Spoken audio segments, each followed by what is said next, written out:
Padre, del Hijo y del Espíritu Santo. Amén. Queridos hermanos, hoy quiero decirles unas palabras acerca del Papa San Celestino V, Santo Papa, que renunció a su cargo de Papa. Este santo se hizo famoso porque ha sido el único Papa que ha renunciado a su cargo antes del Papa Benedicto.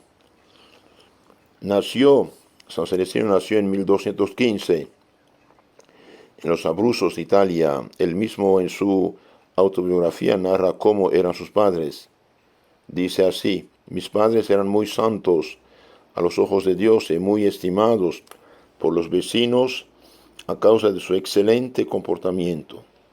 Daban muchas limosnas, recibían siempre muy bien a los pobres que llegaban a pedir ayudas.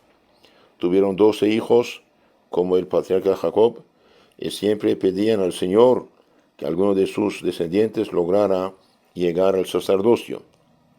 Pedro fue el último de los 12 hijos y el que llegó a ser sacerdote. Muy interesante, muy hermoso. Nuestros papás santos a los ojos de Dios, buenos vecinos. Queridos hermanos, con los vecinos hace falta ser muy caritativo, muy bueno, muy amable, porque es importante y provechoso para uno mismo, para ellos también. Daban limosnas, fueron, como se dice hoy, abiertos a la vida. Un matrimonio humano, aunque no cristiano, todo matrimonio debería ser abierto a la vida. ¿Por qué? Porque el fin del matrimonio precisamente es ser colaboradores de Dios, continuar la creación de los hombres, educar hombres, formar hombres.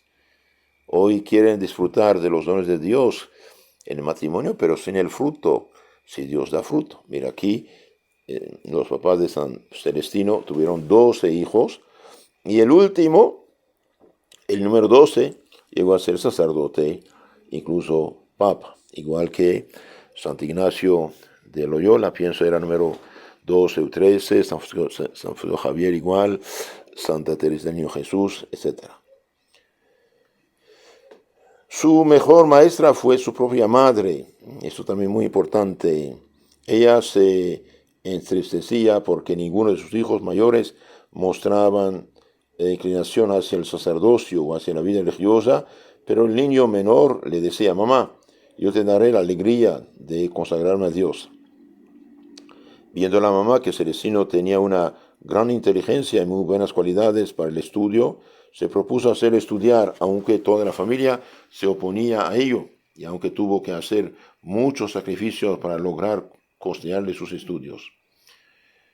Él dice en su autobiografía que el primer libro que logró leer de corrido fue el libro de los Salmos, y este fue para toda su vida el libro preferido para leer, meditar cada día y todos los días. En efecto, los Salmos son oraciones escritas en gran parte por el santo rey David. Su centro es Cristo, de una manera o de otra. Prefiguran a Cristo, hablan de Cristo, especialmente el Salmo 1, que habla de la crucifixión de Cristo, que trasladaron sus manos y pies y echaron a suerte su túnica. Finalmente, Celestino va a ser ermitaño, solitario, monje en la montaña. Celestino era un estudiante diferente a los demás. Sus recreos preferidos consistían en retirarse a la soledad y meditar y rezar. Amaba mucho el silencio y le fastidiaban las fiestas mundanas donde hay trago y bailes y pecados. Donde se baila el demonio brinca. Al final, cuando ya tenía 20 años, supo que en una montaña había un ermitaño dedicado a la oración y se fue hacia allá a que este santo religioso le enseñara el arte de orar y meditar. Se construyó una celda tan estrecha que apenas cabía de pie o acostado. Ahí se estuvo 3 años en la más estricta soledad. Al principio todo eran consolaciones y alegrías espirituales. Es normal, a los nuevos metidos en el camino de Dios, Dios da estos dulces, digamos. Al principio todo eran consolaciones y alegrías espirituales, Pero luego empezaron a llegarle terribles tentaciones que no lo dejaban en paz ni de día ni de noche. Era el ataque de los enemigos del alma, los demonios, para hacerle desistir de su vocación a la santidad. Afortunadamente, a base de oración y mortificación y de consultar de vez en cuando a su director espiritual, logró vencer estas tentaciones. Queridos hermanos, cuando el diablo ve un alma decidida a caminar el camino del Señor, va a hacer todo su posible para abortar su proyecto, su vocación. Si usted se confiesa, comulga, va a misa, reza, todo anda, hace todo lo que tiene que hacer como cristiano, tiene tentaciones, etc., es buena señal. Significa que usted anda bien, el enemigo quiere desviarse del camino, no hacerle caso, hacer el contrario de la tentación. Santo Ignacio dice hacer lo diametralmente opuesto a la tentación. Y finalmente va a ser sacerdote. Fue ordenado sacerdote, pero sentía mucho temor a celebrar la Santa Misa porque se creía indigno él que era tan santo. Es verdad, mientras más uno santo, más se hace humilde. Consultó entonces a un anciano ermitaño, el cual le respondió: ¿quién es digno de celebrar la Santa Misa? Nadie. Celebre cada día, pero celebre con temor y temblor, o sea, con inmenso respeto el santo sacrificio. Al oír esta respuesta, se le fueron sus temores. Muchos hombres, deseosos de hacer penitencia y de conseguir la santidad, se fueron a vivir allí, cerca de donde moraba Celestino, para recibir de él sus instrucciones, y así llegó a tener 14 conventos bajo su dirección. Su fama de santidad, los milagros que obtenía por medio de sus oraciones, lo hicieron famoso en todos los alrededores. Había muerto el Papa Nicolás IV, y los cardenales lectores se habían dividido en dos partidos contrarios y ya llevaban 2 años sin poder elegir un nuevo papa. Al fin se les ocurrió una idea: elegir como papa a un santo monje, y eligieron a Celestino, que antes se llamaba Pedro, de ahí Pedro Celestino. Y un día, cuando el menos lo imaginaba, llegaron al monte donde habitaba varios prelados a comunicarle tan grande noticia. Su susto fue espantoso y se echó a llorar, pero las gentes lo aclamaban como el mejor para este cargo. Celestino tenía 80 años. A su coronación como pontífice asistieron más de 200.000 personas. La veneración hacia él era tan grande que tenía que pasar días enteros en la ventana impartiendo bendiciones a las multitudes que llegaban a visitarlo. La entrada solemne la hizo cabalgando en un burrito, un asno, cuyas riendas eran llevadas por 2 reyes, Carlos de Anjou y Carlos de Hungría. Era el año 1294, 2 reyes que van a ser como pajes, servidores del Papa. ¡Qué maravilla! Y finalmente, pronto se dio cuenta Celestino de que él no estaba preparado para tan difícil cargo, ni tenía cualidades para ello. No conocía las leyes y cánones que rigen la Iglesia y el Vaticano. No sabía hablar bien el latín, en el cual se redactan los documentos pontificios. No tenía la suficiente pericia, experiencia para no dejarse engañar. Y así, como era tan sin malicia y tan generoso y santo, muchos aprovechaban de que concedía cuanto se le pedía. Llegó el caso de que nombró hasta 3 personas distintas a un mismo cargo. Y para acabar de completar, como su inclinación era a la oración, a la meditación y al silencio, mandó que le construyeran una celda de monje en el palacio pontificio, y allí se dedicaba por horas y horas a la oración y meditación, y mientras tanto no había quien despachara los asuntos en las oficinas del Papa. ¿Y qué va a hacer finalmente? Va a renunciar.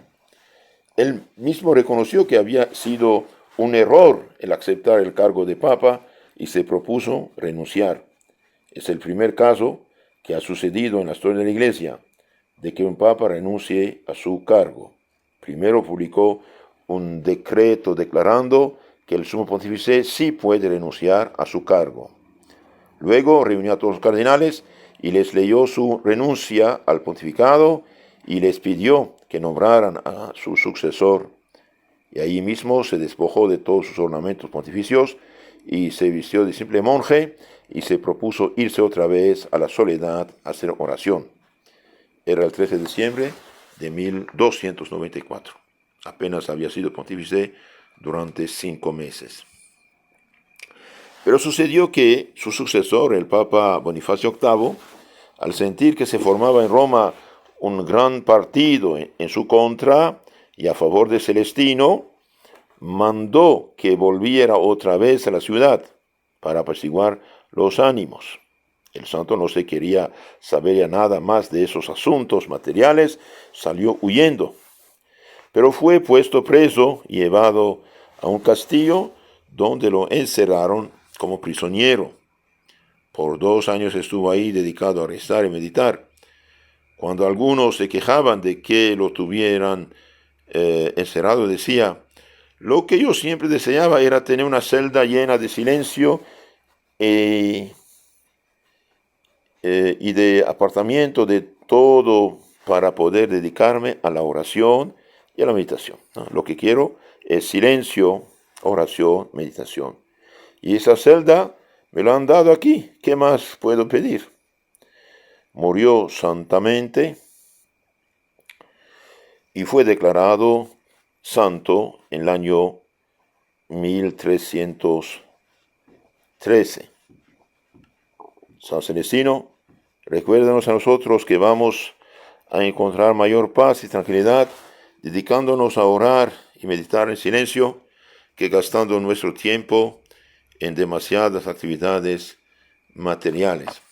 Los hermanos, dijimos, fue el primer papa a renunciar al pontificado. Bien, en el siglo XX tenemos el Papa Benedicto XVI, también renunció. Él dijo: yo renuncio. Ahora, ¿por qué? ¿Cómo? Esto no nos importa. Si dice renuncio y se va, bien, ya no es papa. Si quieren llamarlo papa emérito, pueden, como un presidente emérito ya no es presidente. Ya no tiene la jefatura, no tiene el mando. Y los que quieren absolutamente que Benedicto sea el Papa, y bien, están soñando, están dividiendo, están haciendo problemas. Es verdad que hay problemas, y problemas gravísimos, pero ¿qué hacemos? Si dice renuncio, renuncio. Y además, desde que unos 8 años que renunció, nunca reclamó el trono pontificio. Por lo tanto, los que hacen bandos y partidos imitan los del siglo inicio del siglo XIV, con Celestino, pero ya Celestino no era papa. Lo mismo Benedicto ya no es el papa. El papa es Francisco, a pesar de lo que digan. ¿Qué hacemos? Fue elegido, fue reconocido por la Iglesia Universal, por el pueblo de Roma, y punto. Recemos para el papa actual y el papa futuro. Uno puede tener, el papa puede tener sus opiniones personales, ok. No es dogma de fe su opinión personal, pero decir que no es papa no es correcto. San Celestino ruega por nosotros. Amén. Y los hermanos, sería bueno reenviar estas charlas a sus contactos para difundir algo de cultura católica. También suscríbanse a nuestro canal, por favor. Que Dios los bendiga.